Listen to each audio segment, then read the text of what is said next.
반갑습니다. 수요 성경 공부 시간입니다. 우리 다 같이 기도하시고 공부 시작하겠습니다. 하나님 아버지 감사합니다. 우리에게 말씀을 주시고 말씀을 통해서 하나님이 우리에게 주시고자 하는 계시, 메시지, 과연 이 시대를 살아가면서 이 말씀 앞에 어떻게 순종하며 살 것인가 늘 깨닫게 해주시고 도와주시니 감사드립니다. 오늘도 변함없이 주의 성령께서 역사해 주시어서 우리의 마음과 생각을 주장하시고 사도행전을 통해서 드러내시고자 하는 당신의 메시지를 잘 이어받아서 이 시대를 살아가면서 복음의 증인으로서 확고부동한 모습을 가지고 잘 살아갈 수 있는 결단의 의지를 갖는 귀한 이 시간 될 수 있도록 시작부터 마지막까지 함께하여 주시옵소서. 예수 그리스도의 이름으로 기도하였습니다. 아멘. 자, 오늘은 하반기 온라인 수요 성경 공부 마지막 시간입니다. 사도행전 마지막 공부 시간입니다. 마지막 시간인데 오늘은 여러분들께서 좀 느끼시기에는 좀 갑작스럽고 다소 생경하게 느껴지는 그런 주제를 다루고자 합니다. 왜냐하면 솔직히 말씀드려서 사도행전 공부 어디를 봐도 이런 얘기는 잘 안 해줍니다. 근데 꼭 해야 되는 이유가 뭐냐? 우리는 말씀 중심의 신앙생활을 하려고 하잖아요. 근데 그 말씀 중심이라는 것의 의미가 뭘까? 말씀 중심의 신앙생활을 하는 데 있어서 종종 접할 수 있는 그런 문제가 바로 이것이기 때문에 오늘 이 주제를 다루고 모든 공부를 마치려고 하죠. 그래서 이제 어쩌면 오늘 이 공부는 좀 부록 같은 느낌입니다. 이 사도행전 공부의 부록 같은 느낌. 이렇게 생각하시고 들어가시면 되겠습니다. 예를 들면은 우리가 이런 말을 자주 하죠. 이게 과연 성경적이냐? 영어로는 biblical하냐? biblicality. 그러니까 이 성경적인가라는 이 문제. 신앙생활을 하면서 우리가 신앙적 차원에서 뭔가를 결정해야 되는 그런 때가 있죠. 그래서 이제 아무래도 신앙적으로 잘 하기 위해서는 우리가 이 질문을 피할 수가 없습니다. 이거 과연 성경적이냐? 신앙적으로 잘 되게 하기 위해서는 반드시 묻는 질문 중에 하나가 바로 이거죠. 이게 성경적이냐? 근데 이제 이게 이때 가장 많이 하는 실수 중에 하나가 뭐냐면 우리가 이런 질문을 하면서 그게 성경적인가 아닌가를 묻죠. 이게 성경 어디에 나오냐? 어디에 나오잖아. 뭐 이러면서 우리는 그것을 성경적이라고 생각을 해서 그쪽으로 쉽게 결정을 해버리죠. 예를 들면은 뭐 이런 거 아니겠습니까? 아브라함이 본토 친척 아비집을 떠났습니다. 하나님께서 부르시자 신앙적으로 결정을 하고 본토 친척 아비집을 떠났단 말이죠. 근데 어떤 성도 한 분이 과연 이사를 갈 것인가 말 것인가, 이게 과연 신앙적 차원에서 옮기는 것이 맞는 것인가, 뭐 이런 생각이 들었어요. 근데 그때 마치 떠오르는 구절이 창세기 12장에 본토 친척 아비집을 떠난 아브라함이 생각난 거예요. 그래서 그 본문을 보니까 이때 결단하고 아브라함도 떠나지 않았는가, 그러면서 나도 이사를 이번에 옮기는 것이 하나님 뜻이다, 뭐 이렇게 한다는 것이죠. 그리고 뭐 여호수아 1장에 보면은 하나님께서 여호수아에게 내가 밟는 땅마다 너에게 줄 것이다, 담대하고 확신을 가지고 이제 전쟁터로 나가라, 뭐 이런 구절이 있어요. 그러면은 우리가 뭐 지금도 뭐 그런 비슷한 일을 하지 않습니까? 어떤 선교 지역에 가서 땅 밟기를 하면서 여호수아 그 말씀을 우리가 거기에다 이렇게 대입시키는 이런 이제 일들 하지 않습니까? 근데 과연 그런가? 과연 그 창세기 그 본문과 여호수아서 1장에 나오는 그 본문이 지금의 어떤 우리의 상황 속에서 그 일을 하도록 하기 위해서 있었던 본문인가라는 이 질문을 우리가 안 해볼 수가 없습니다. 근데 이제 이와 비슷한 일들에 종종 희생자가 되는 책 중에 하나가 바로 이 사도행전입니다. 사도행전이 특별히 신약교회의 태동을 알리는 그런 책이기 때문에 더더욱 그러는 것 같아요.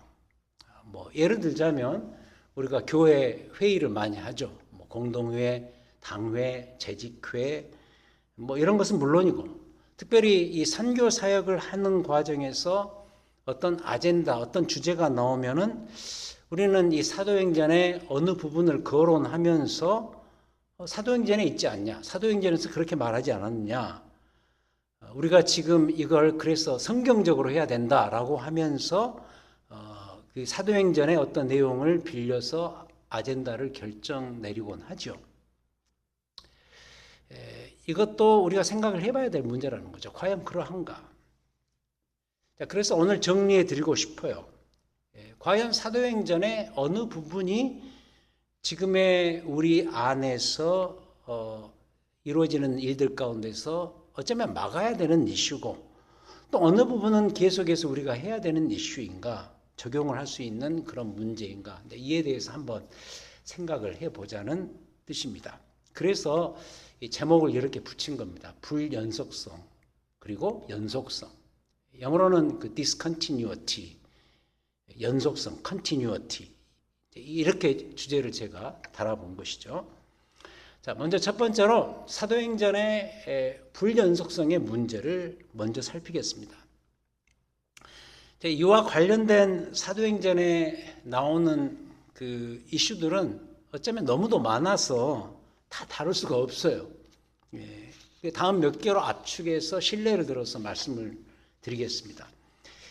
자, 여러 가지 신뢰들 그렇게 나와 있습니다만은 너무 많기 때문에 다 여기에 화면에 수록하지는 못했고 여러분들께서 갖고 계시는 성경을 통해서 직접 살펴보도록 하겠습니다.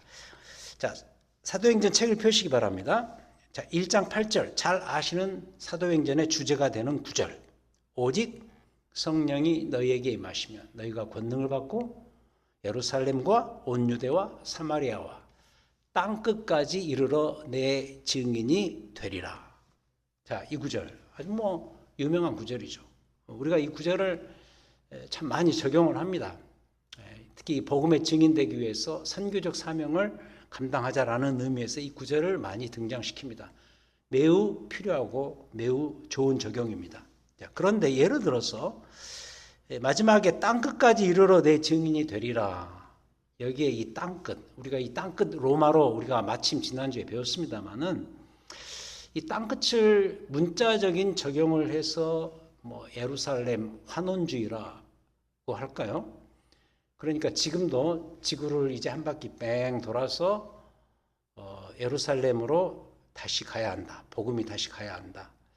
뭐 일리가 있고 그 의도는 이해를 합니다만은 문자적 적용으로 인한 무리한 뭐 이런 거죠. Back to Jerusalem 뭐 이런 운동이 사실 있지 않습니까? 지금도 과연 그럴까? 과연 여기서 말하는 이 땅끝이라는 그것을 문자적으로 그렇게 무리하게 적용을 해야 되는 그런 걸까? 다시 말해서 사도행전 1장 8절 자체가 그것을 위해서 존재했는가라고 우리가 묻지 않을 수 없다는 거죠. 뭐 이런 거. 그 다음 두 번째 얘가 1장 21절부터 1장 12절부터 26절입니다. 다 읽지 않겠습니다. 거기 보면 우리가 앞에서 공부할 때는 이 문제를 다루지는 않았습니다만은 그 12제자 가운데 가룟 유다가 죽지 않았습니까? 그래서 그 12명을 의도적으로 채워 넣기 위해서 여기 그 예루살렘 이 교회 공동체 여기에서 뭘 하냐면은 그 한 명을 뽑아 넣습니다. 그 뽑아서 들어가게 된 인물이 마띠아라는 그런 제자인데 그 뽑는 방식이 제비 뽑는 방식입니다. 구약의 제비 뽑는 방식. 뭐 그래서 이걸 놓고 뭐 그런 운동이 실제로 한국 교회에서 있었죠. 임직자 선출할 때 우리도 제비를 뽑자. 뭐 심지어는 우리 교회 당회원을 12명으로 꼭 채워야 한다. 뭐라든지. 우리가 물어야죠. 과연 그럴까? 이 본문이 과연 그것을 위해서 있을까라는 질문. 세 번째는 뭐냐? 그 유명한 이어지는 오순절 성령 강림 사건입니다. 2장 1절부터 4절. 이 부분 한번 읽어보죠. 2장 1절. 오순절 날이 이미 이름에 그들이 다 같이 한 곳에 모였더니 호련히 하늘로부터 급하고 강한 바람 같은 소리가 있어 그들이 앉은 온 집에 가득하며 마치 불의 혀처럼 갈라지는 것들이 그들에게 보여 각 사람 위에 하나씩 임하여 있더니 그들이 다 성령의 충만함을 받고 성령이 말하게 하심을 따라 다른 언어들로 말하기를 시작하니라. 자, 이 오순절 성령 강림 사건, 제가 분명히 이 공부할 때 말씀드렸습니다. 그때 그 오순절 성령 강림 사건은 글자 그대로 성령의 강림이거든요. 영어로 표현하면 The Coming of the Holy Spirit. 예수님께서 그 다락방에서 제자들을 모아놓고 말씀하실 때 내 뒤에 보혜사 성령이 오시리라. 자, 이 약속에 대한 그 하나님의 신천이 이 오순절 성령 강림 사건이거든요. 그래서 그때 말씀드리기를 이 오순절 다락방에 있었던 이 성령 강림의 사건은 성령의 취임식이다. 그리스도께서 약속하셨던 그 성령의 취임식이다. 그러면서 신약 교회가 태동되었다. 이걸 말씀드렸습니다. 그러면서 제가 이런 이야기를 했죠. 취임식은 여러 번 하는 거 아니다. 딱 한 번이다. 오순절 성령 강림 사건은 그때 그 시점 그 장소에서 단회적으로 있었던 사건이다. 성령이 취임하시고 오셔서 그 뒤로 성령이 일하시고 역사하시는 과정에서 일어나는 스토리, 그것과는 다른 것이다. 그렇게 분명히 말씀드렸습니다. 근데 우리 교회에도 성령이 이런 방식으로 강림해야 된다라고 하면서 불의 혀가 갈라지는 이 현상들이 일어나야 된다. 그리고 우리도 다른 방언으로 이야기를 해야 된다. 성령 충만의 증거는 이것이다 라고 교리화시켜버리고 또 무리하게 교회적인 적용을 한단 말이죠. 과연 역시 물어야 됩니다. 과연 그러한가? 그렇지 않은 이유에 대해서 이미 말씀드렸습니다. 그 다음 5장으로 넘어갑니다. 5장 1절부터 11절에 보면은 그 유명한 아나니아와 삽비라 사건이 나옵니다. 이때 그 아나니아와 삽비라가 자신의 재산의 일부를 숨긴단 말이죠. 그래서 베드로가 그 자리에서 주의 성령의 이름으로 그들의 목숨을 치는 그런 끔찍한 일이 벌어지죠.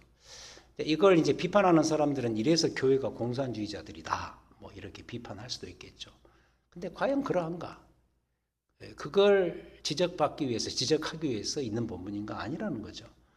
그리고 정반대의 적용을 할 수 있는데, 그럼 우리 교회 안에서도 이런 식으로 성령을 속이면 똑같이 초죽음이 일어날 것이다. 그러니 재산 갖다 바치라. 뭐 이렇게 말할 수 있는 건가요? 그건 아니죠. 그때도 이미 말씀드렸습니다. 이건 하나의 예시적 사건이다. 성령을 속이면 안 되는 이 중대한 문제에 대해서 예시적 사건으로 일어난 것이고, 특별히 교회는 성령의 기관이라는 것을 그런 어떤 인시던트, 그 사건을 계기로 해서 보여주는 것이었죠. 자, 그 다음에 이제 19장으로 넘어갑니다. 19장 1절. 사도행전 19장 1절부터 6절에 보면은 그 에베소 지역에 성령이 임하는 그 장면이 나오거든요. 거기 보면 그 사도 바울이 그 요한의 세례만 알고 있었던 그들에게 안수하자 성령이 그들에게 임하심으로 방언도 받고 예언도 하는 그런 스토리가 나옵니다. 이게 그 많은 오해를 불러일으키죠. 뭐 예를 들면 우리도 성령을 받으면 반드시 방언을 해야 된다. 근데 고린도전서 12장과 관련해서 우리가 이해를 하자면 나중에 이제 기회가 되면 이야기하겠습니다만은 성령의 은사는 이미 말씀드렸습니다. 제가 하나님 마음인 거죠. 하나님이 그 교회에 필요하다고 주시면 필요하다고 생각하시면 주시는 것이잖아요. 하나님 일방적인 그 시혜의 부여해 줄 수 있는 특권이 바로 성령의 은사거든요. 근데 문제는 성령이 임했을 때 방언하는 것이 필요하고 매우 또 맞는 모습이죠. 하지만 당연히 마땅히 모두가 다 그래야 된다라고 교리화시키는 것은 문제가 있는 거죠. 그래서 우리도 방언하는 성령 세례 사건을 예수 믿은 후로 2차적으로 반드시 받아야 된다. 이 사건이 2차적으로 우리에게 일어나야 된다. 그래야 진정으로 성령 세례가 임하는 그런 축복을 경험하는 것이다라고 교리화하는 것은 문제가 있죠. 실제로 어떤 교단은 그렇게까지 또 무리하게 이야기를 합니다. 그것을 증거로 삼는 본문이 바로 이 19장 1절부터 6절이죠. 근데 과연 그러할까? 얼른 몇 가지만 살펴보았습니다만 제가 지금 무슨 이야기를 하려고 하시는지 이해하시겠죠. 중요한 것은 이겁니다. 사도행전이라는 이 책이 우리에게 주어진 목적은 지금 우리도 꼭 사도행전에서 이랬기 때문에 우리도 이래야 된다라고 해서 주어진 것은 아니라는 거죠. 그럼 무엇 때문인가? 사도행전이 우리에게 주어진 목적은 무엇 때문인가? 어쩌면 지금까지 7주 동안 공부했던 모든 내용이 반영될 수밖에 없는 그 이유입니다. 이번 공부의 가장 큰 주제가 뭐죠? 지금 화면에 두 번째 그 부분에 나옵니다만 이번 시리즈의 공부를 한번 복습을 해보자 이거죠.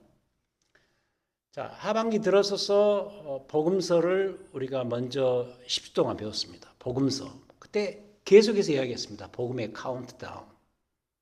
예수 그리스도의 강림. 그리스도께서 이 땅에 드디어 출현하심으로 인해서 그때 기억나시죠? 갈라디아서 4장 4절을 기억하시라고. 때가 참해.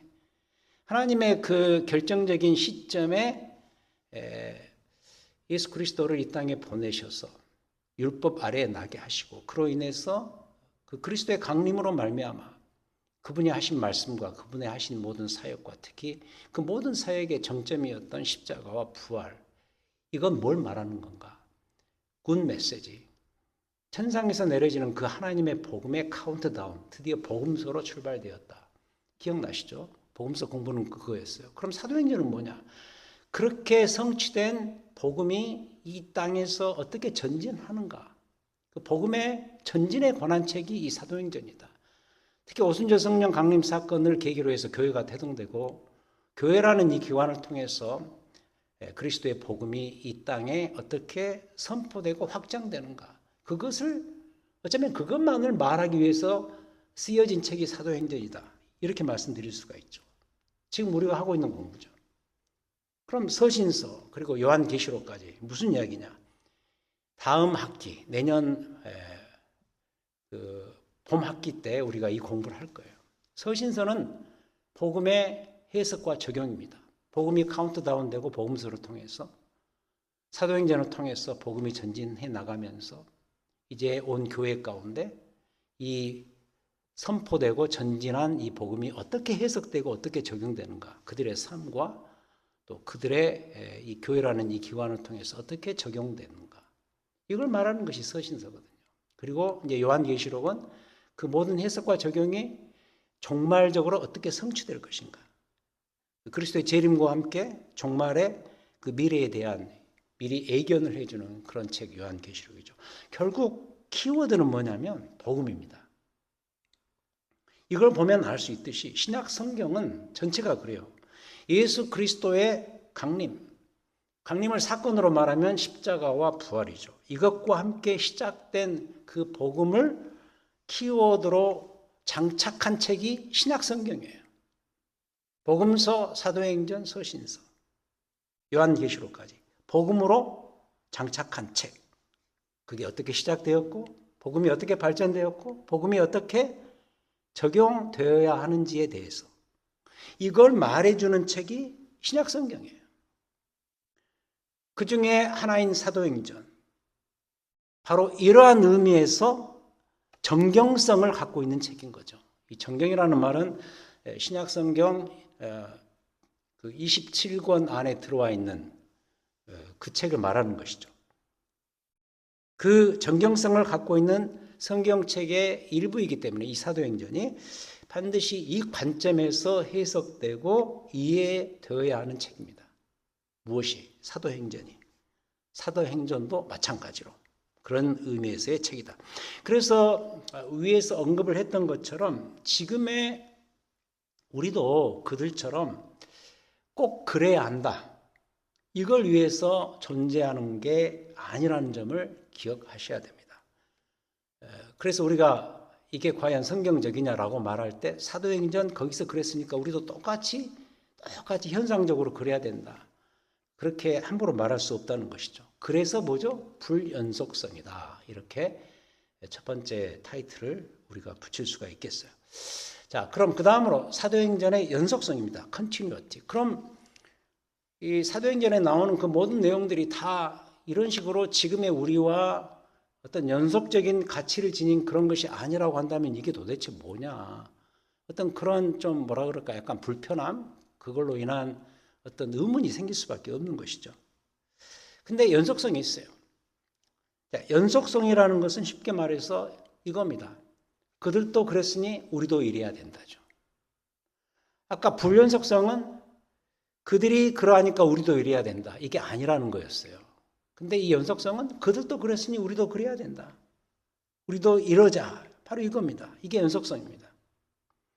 그럼 사도행전이 지금 우리에게 주는 실제적인 교훈들이 있을 수밖에 없어요. 특히 그 사도행전에 나오는 그 실제적인 교훈들이 지금의 우리에게도 똑같이 반영되고요. 똑같이 해야 되는 주제입니다. 그럼 그게 뭘까? 다음 몇 가지로 정리를 해보겠는데 대부분 일반적인 교훈들입니다. 그러니까 지금 화면에 나오죠. 복음의 전진을 위한 증언 사역. 이것이 지금 우리에게 주는 현실적이고 실제적인 교훈. 어쩌면 우리가 지금도 그들이 그랬으니 우리도 이래야 된다라는 거라는 거죠. 근데 보시면 아시겠지만 설명드리겠습니다. 어떤 구체적 지시사항이 아니에요. 구체적 지시사항이라기보다는 아까 우리가 이미 앞에서 보았던 것처럼 그들도 제비 뽑았으니 우리도 제비 뽑아야 된다. 제비 뽑는 것이라는 어떤 구체적인 지시사항 이런 것이 아니고 사도행전 전체가 주는 중요한 메시지가 있어요. 그게 뭐라 그랬죠? 복음의 전진. 자꾸 강조합니다. 복음의 전진. 이 복음의 전진을 위해서만큼은 우리도 그들이 그랬던 것처럼 해야 된다. 예를 들어서 복음을 수종 들고 이 복음의 전진을 위해서 이 책에 등장하는 초대교회들, 우리로 말하면 선배교회들이죠. 대표적으로 예루살렘 교회. 예루살렘 교회가 어떻게 했습니까? 예루살렘 교회는 그 유대 지경 안에서 복음을 열심히 전했어요. 얼마나 수고했습니까? 이 일을 위해서 교회가 창설되고 대형 교회가 되어져 가고, 근데 그 스데반 집사님이 성전에서 유대인들 입장에 너무 거슬리는 그 성전 중심의 구원 역사적인 설교를 해서 그게 오히려 계기가 되어서 교회에 큰 박해가 일어나고 그로 인해서 다 흩어져 버렸잖아요. 맞죠? 그 예루살렘 교회처럼. 사실 교회가 흩어지고 무너진 그 이유가 이 복음 전진 때문이 아니었습니까? 결과가 어떻게 되든 간에 예루살렘 교회가 그랬던 것처럼 우리도 복음의 전진을 위해서 수종 들자. 안디옥 교회, 첫 이방 교회죠. 말할 필요도 없죠.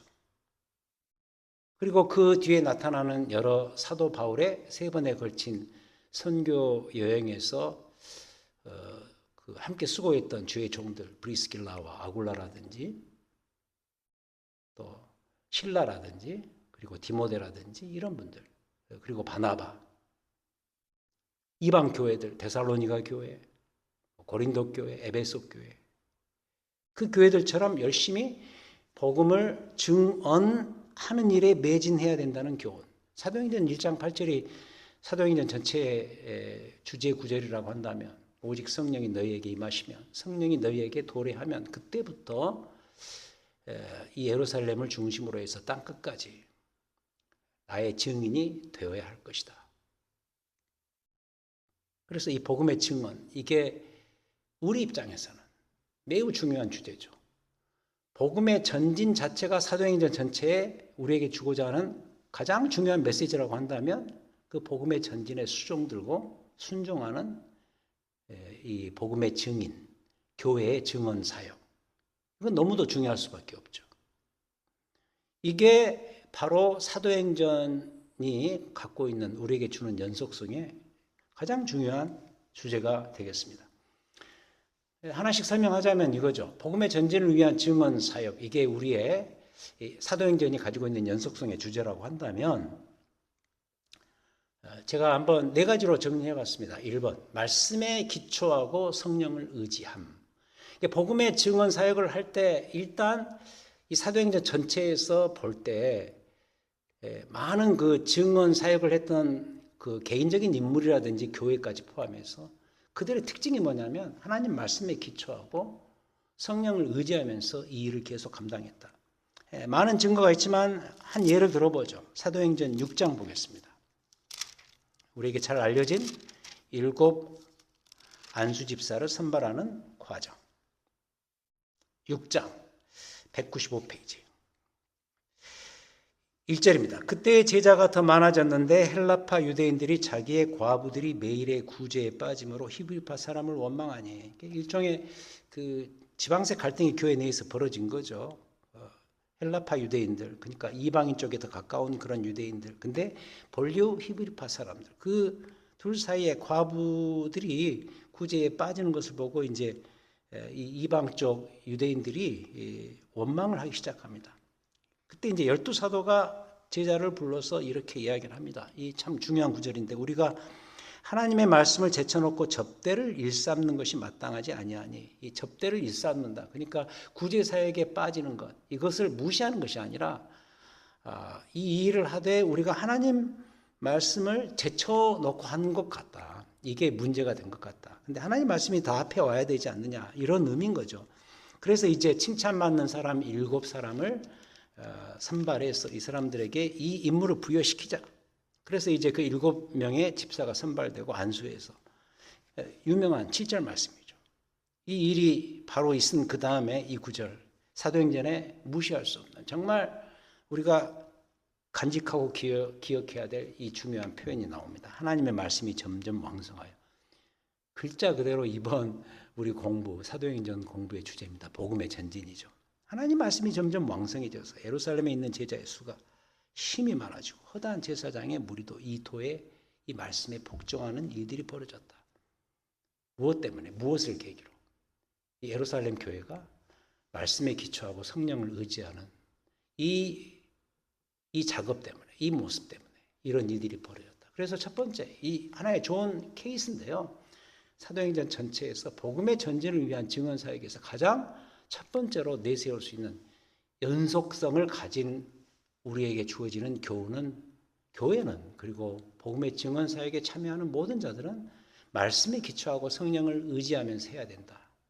자, 이게 첫 번째 교훈이고요. 두 번째는 사도행전에 참 대단히 중요한 주제 중에 하나인데 복음의 이방 확장입니다. 뭐 기억나시죠? 복음이 예루살렘과 유대 지경을 벗어나서 사마리아를 거쳐서 이방 땅으로 가야 된다라는 것이 사도행전 전체의 시작부터 있는 주제였어요. 1장 8절이 그걸 말한다 그랬잖아요. 그렇다면 이 복음의 이방 확장에 굉장히 예민해져야 돼요. 예루살렘 교회가 어쩌면 그걸 제대로 할 수 없었던 위치였다 보니까 스데반을 사용해서 오히려 이 교회가 박해를 받고 교회가 깨지면서 흩어지지 않았습니까? 결국 이방으로 가라는 이야기죠. 그리고 사도 베드로가 10장에서 고넬료를 만나면서 보자기 환상 기억나시죠? 보자기 환상을 보면서 유대인 입장에서 도저히 먹을 수 없는 그 불결한 짐승을 성령께서 먹으라 그런단 말이죠. 그래서 순종하면서 먹었는데 그게 알고 보니 어떤 사건이었는가. 고넬료 만나게 하시면서 이제 복음은 더 이상 유대인들의 그 전유물은 아니다. 이방으로 가야 된다는 것을 가장 대표적인, 사실 수장격이 되는 예루살렘 교회 수장격이 되는 베드로가 먼저 인식을 하고 깨닫게 되죠. 굉장히 중요한 사건이었습니다.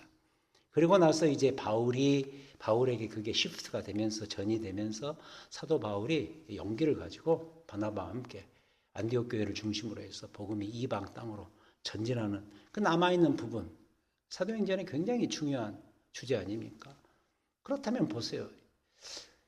복음의 이방 확장 예민해져야 돼요. 우리도. 복음은 뭐 예를 들어서 이 세크라멘토 이 크로스포인트 교회 안에 갇혀 있을 이유가 없어요. 복음은 계속해서 밖으로 전진해서 나가야 돼요.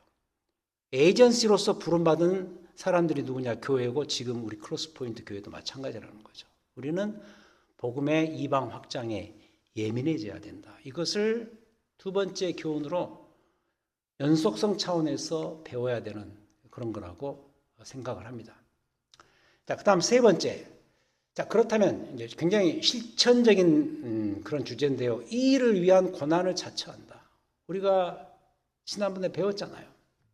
사도 바울의 3번에 걸친 선교 여행은 물론이고 거기 보면은 그런 내용이 나오잖아요.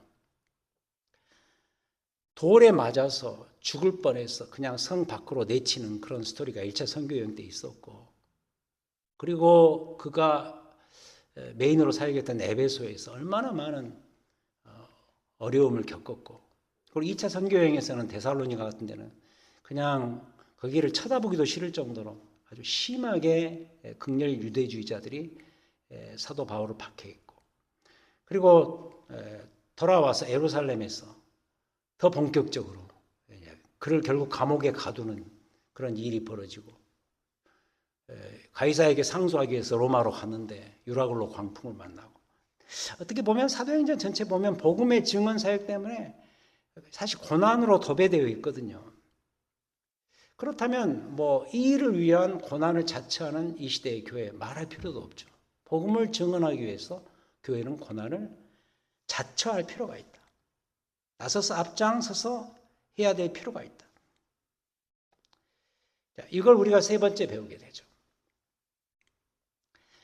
자, 그리고 이제 네 번째, 액츠 29 운동, 제가 알고 물음표로 달았습니다. 한번 찾아보겠습니다. 사도행전 가장 마지막 구절, 28장 30절, 31절, 28장 30절, 31절. 가장 마지막 구절입니다. 바울이 온 이태를 2년 동안 자기 셋집에 머물면서 자기에게 오는 사람을 다 영접하고 하나님의 나라를 전파하며 주 예수 그리스도에 관한 모든 것을 담대하게 거침없이 가르치더라. 2년 동안 로마의 그 셋집, 어떻게 보면 영어의 몸이죠. 옥에 있으면서 그때 하나님 나라를 전파하고 그리스도에 관한 모든 것을 담대히 거침없이 전파하였다. 이렇게 사도행전이 끝나요. 그러니까 이 뒤에 또 많은 스토리가 사실 있었는데 거기에 대한 기록은 하지 않고 로마에서 그 2년 사역으로 이 사도행전 모든 내용을 마감해요. 기록자 누가가 그렇게 기록하고 끝이 납니다. 그래서 뭐 어떤 교단, 어떤 교회에서는 액츠 29 운동을 하죠. 우리가 사도행전 29장을 쓰자. 저는 그래요. 이 표현 자체에 프로 앤 콘이 있다고 봐요. 프로는 뭐냐? 좋은 것은 뭐냐? 맞죠? 우리가 마치 그냥 뭔가 이렇게 딱 완성이 돼야 될 것 같은데 완성되지 않은 그 모습으로 끝나는 것 같은 이 사도행전 28장 이 부분을 우리가 더 채워가는 단다는 그런 어떤 의도와 정신으로 복음을 계속 열심히 전하자. 사도행전 자체가 그것을 요구하는 책이기 때문에 그 정신, 그 의도는 이해하고 저는 그건 좋다고는 봅니다. 그러나 이 용어 사용에는 저는 좀 주의가 요망된다고 봐요. 액츠 29. 자칫 잘못하면 좀 오해를 불러일으킬 수 있죠. 신약 성경 어쨌든 이 사도행전은 28장 이 내용으로서 분명한 목적을 가지고 딱 끝났는데 우리가 액츠 29을 또 다시 새로 쓰자. 그래서 성경의 그 나무 부분을 채우자. 이런 의도. 그 의도 자체도 불순한 건 아니죠. 아주 필요한 거죠. 근데 저는 그래요. 이 용어를 그렇게 그냥 오해를 불러일으킬 만한 그런 의미로 사용하지 않았으면 좋겠고 그냥 정신적으로 태도 차원에서 추구하는 것으로 끝나면 좋지 않을까. 저는 그런 생각을 그냥 팁으로 이 4번의 이 문제를 가지고 이 연속성의 문제를 제가 설명하고 싶어요. 자, 그런 점에서 결론적으로 지금의 우리 교회들을 향한 이 사도행전의 이 책의 역할은 굉장히 단순합니다.